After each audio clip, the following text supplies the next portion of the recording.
Председателке, со оглед на тоа дека почетокот на Комисијата за европски прашања започнува со задоснување од 14 минути, ние како представници на опозицијата имаме разбирање за вашето доцнење, но сепак исто така и вие требаше да имате разбирање претходно кога Комисијата за европски прашања, која што беше закажана во 11 часот, започна во 11 часот и 34 минути, на која се работеше по однос на точката за Законот за парнична постапка. И го искористивте моментот на доснењето на председателот на комисијата, кој што не ја отвори седницата на време и нашата неинформираност да не овозможи да говориме по овој обемен закон за парнична постапка, кој што е од особена важност за граѓаните на Република Македонија, за фирмите, затоа што уредува голем број на односи за кои што се директно барање на граѓаните. И во ред е да се разговара за овие закони, но не е во ред да се пребегнува на одземање правото на збор, одземање на правото на процедурални барања од страна на пратениците на опозицијата, затоа што на крајот на краиштата ние сме избрани за да бидеме тука, да го дадеме нашето мислење по однос на предложените закони од владата, да ги коментираме, да ги аргументираме нашите барања, да разговараме со представниците на владата во врска со нашите барања, а не тоа да се прави на еден ваков, да речам, во најмала рака неделовнички начин, па закони кои што се носат со двотретинско мнозинство во собранието, да се прави обид да се протуркаат на мала врата во отсуство на представници на опозицијата во салата. И што е уште потажно, на Комисијата за европски прашања, која што еве денеска во случајов работи како заинтересирано работно тело во однос на Законот за Академијата на суди и јавни обвинители, а претходно работеше како матично работно тело. Она што од нас се бара и се очекува е аргументирана расправа. Вие знаете дека и најновите истражувања укажуваат на тоа дека се намалува довербата на граѓаните во собранието, дека се на еден начин се повеќе се оди на насилно туркање на законите и после тоа се бара вина од страна на опозицијата, а вината е само во мнозинството и во извршната власт. Еве го гледам тука денеска и државниот секретар, се извинувам, на Министерството за правда, и јас навистина гледам и се подсмевнува, најверојатно нешто не му е јасно, или ако е потребно и ќе го разјасниме, но сметам дека имавте можност да искористите денеска приликата да и се извините на јавноста, па и на мојата колешка на која што и го одзедовте правото на збор, односно со вашето присуство на говорницата не и дозволивте да го искористи своето деловничко право право на процедурална забелешка,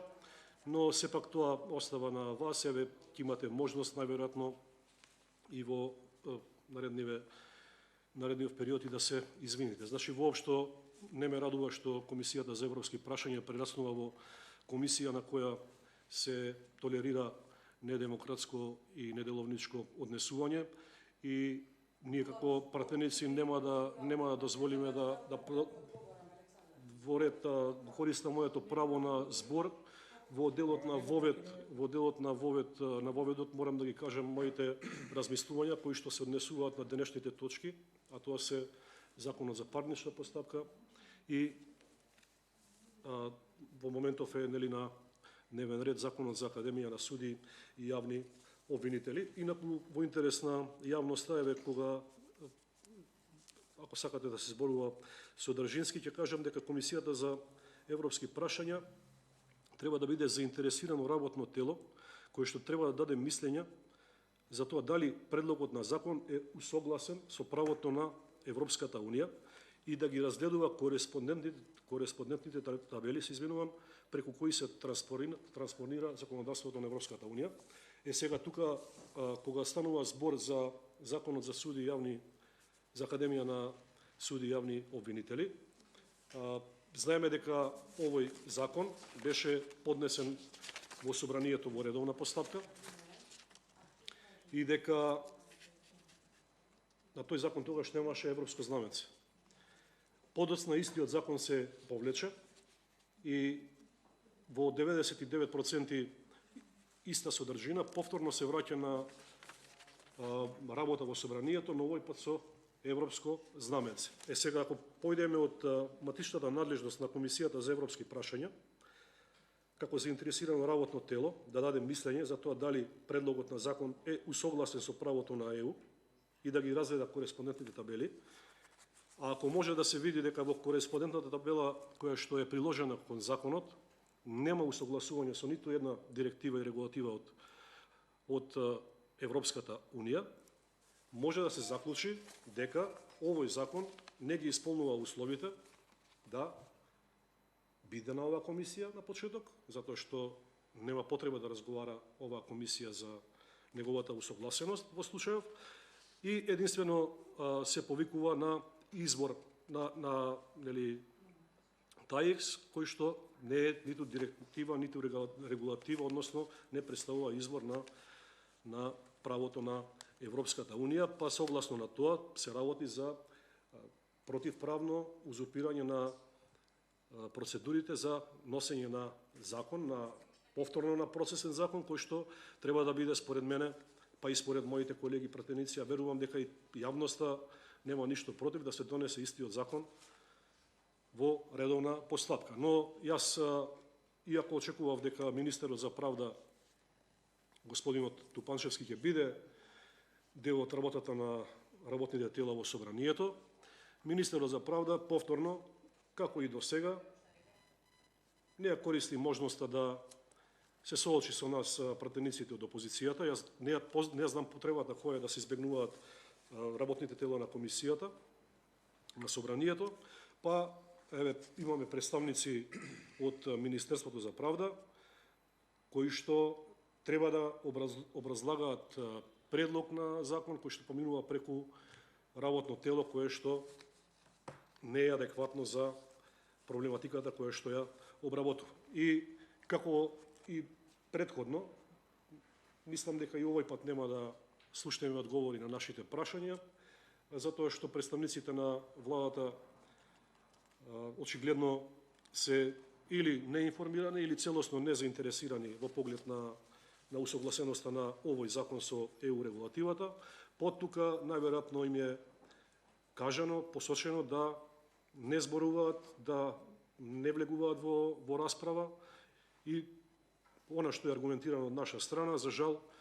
да кажат дали е во ред или не е во ред, а јас сум убеден дека и представникот од Министерството за правда, доколку ја погледне кореспондентната табела од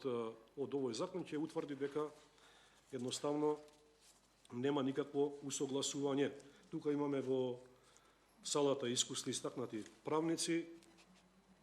пак ќе повторам, искусни и истакнати правници кои што знаат дека не е во ред, но едноставно ја злоупотребуваат моќта на мнозинството и решени се да протуркаат ваков закон кој што морам да кажам дека е поднесен во собранието, како што кажа, во август месец, без знамето на Европската Унија, како што доликува на еден ваков закон и за кој што претходно имаше расправа во Комисијата за политички систем, на кој што аргументирано се зборуваше за овој закон, но вие одлучивте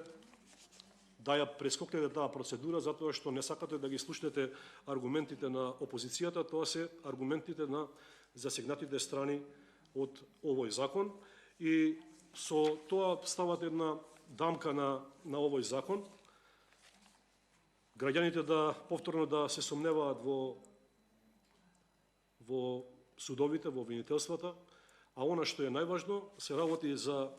закон со кој што се уредува работењето на Академијата за суди и јавни обвинители како јавна установа за прием и стручно усовршување на кандидати за суди и јавни обвинители, Значи, на оваа академија во иднина ќе треба да произведува суди и јавни обвинители, ќе треба да врши селекција на истите, да ја унапредува стручноста на судиите и јавните обвинители, да врши континуирана обука на стручните служби во судството и јавното обвинителство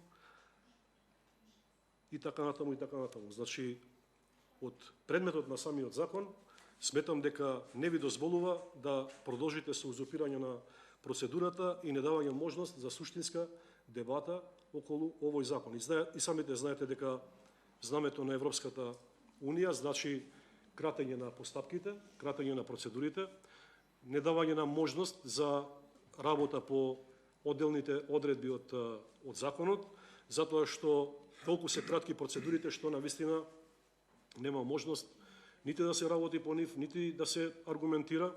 и едноставно се усуетува намерата на власта да протурка таков закон. Кога сме кај изворите на законодавството на Европската Унија, да ги подсетам колегите кои што имаат намера да гласаат за овој закон на оваа комисија, да им кажам дека во табелата изворот не е ниту од примарно законодавство, кој што се заснова на сите договори за заснување на заедницата, со нивните прилози, протоколи и дополнителни измени и дополнувања на истите, затоа што тие ги содржат основните одредби на целите на Европската Унија, нити пак на секундарното законодавство кој што се однесува на правните акти, кои исто така се сметаат за извори на правото на заедницата, тоа се директиви, регулативи, одлуки, препораки. Така да носењето на еден ваков закон во ваква процедура, само јавноста треба да знае, да и биде јасно, е со цел за скривање на мнозинството позади вакви предлози и да се осуети нивната цел, а тоа е понатаму да се продолжи со партизирање на судството, понатаму да се продолжи со кадри кои што нема да ги исполнуваат условите, затоа што наместо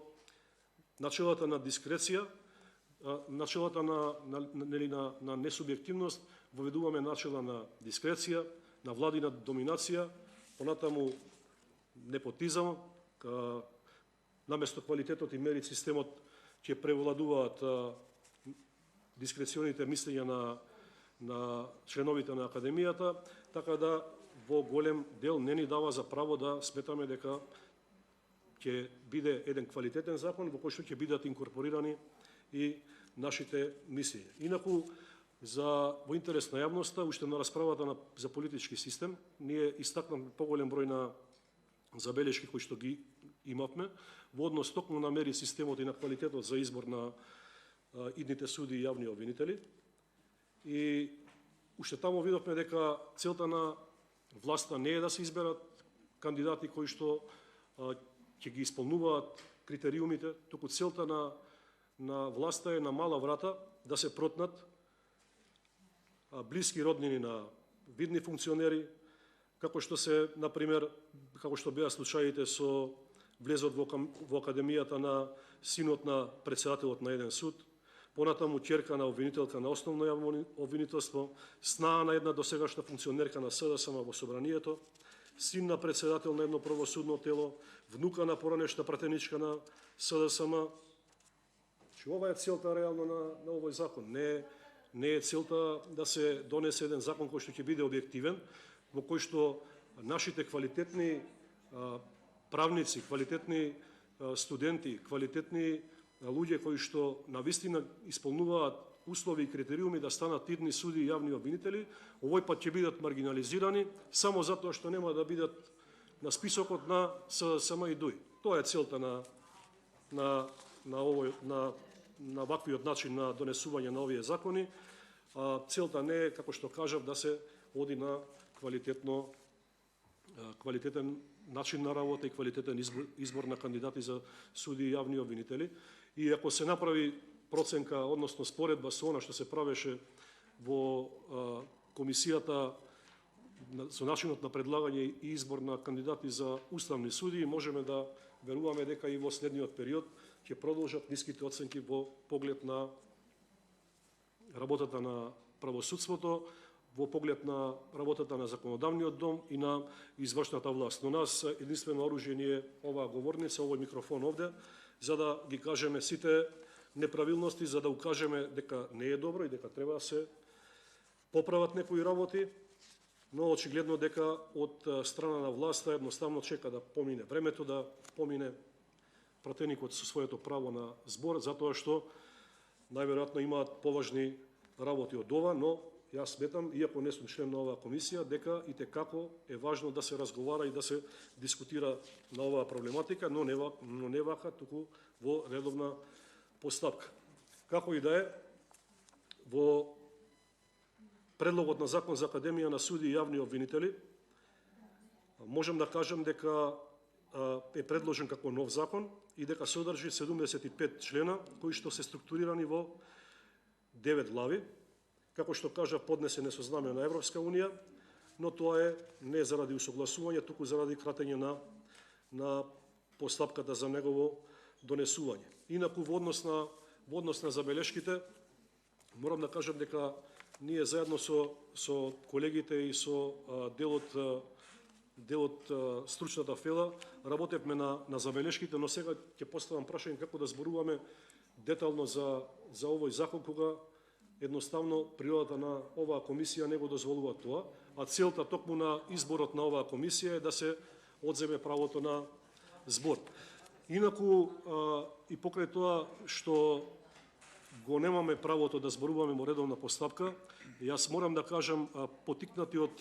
минатото, дека и како имаме право да се сомневаме дека и овој пат ќе се прават злоупотреби во делот на Академијата за суди и јавни обвинители, особено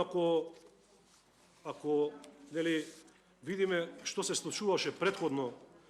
во Академијата за суди и јавни обвинители, како се стекнуваа кандидатите со право да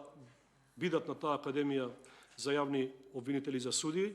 Ако помислиме на скандалот кој што се случуваше со поранешниот генерален секретар на владата Рашковски, кој што и одговара за кривично дело за злоупотреба на софтвер, кој што беше користен едниот во Министерството за внатрешни, кој што требаше да биде користен во Министерството за внатрешни работи, а не беше искористен, и за софтверот по кој што се избираа прашањата за кандидатите за суди и јавни обвинители во Академијата за суди и јавни обвинители, и од тука може да се сомневаме дека овие злоупотреби не само што не се искоренети, туку во иднина ќе бидат и надградени, ќе бидат и дополнети, затоа што ваквиот начин на носење на закон, содржината на овој закон во еден дел ни укажува дека останува дискреционото право за избор на кандидати за суди и јавни обвинители. Само да ве потсетам дека тој систем кој што е под кривичен прогон во минатото, тој систем произведе кандидати за суди и јавни обвинители,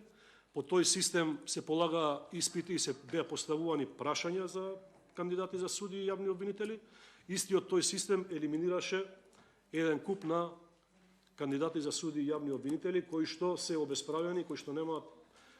и ден денеска право, односно им е ускратено правото да бидат на Академијата.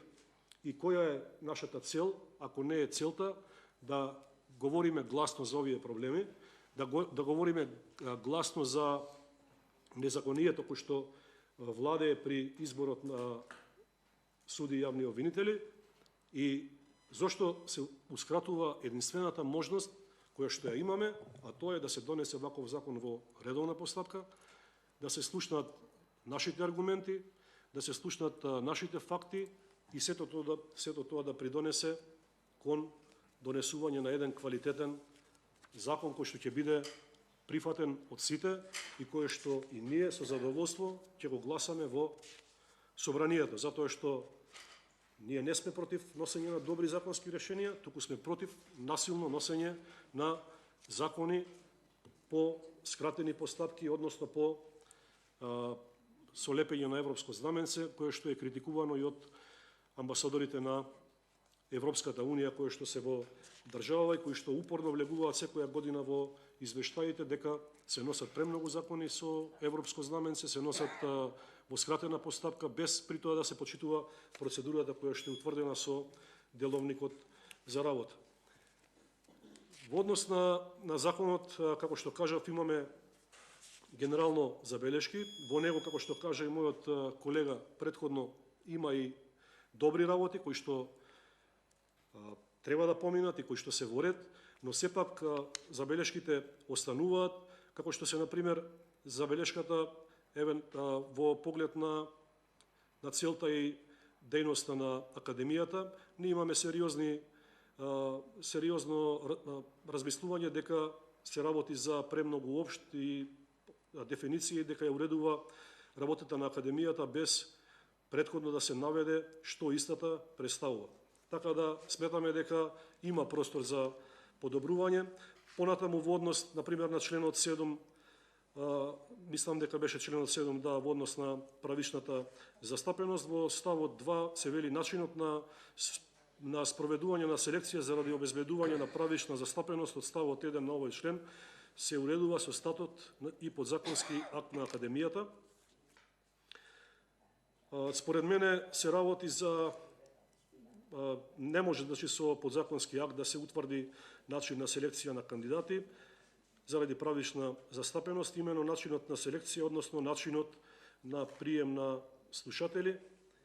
е наведен во членот, односно во став 2.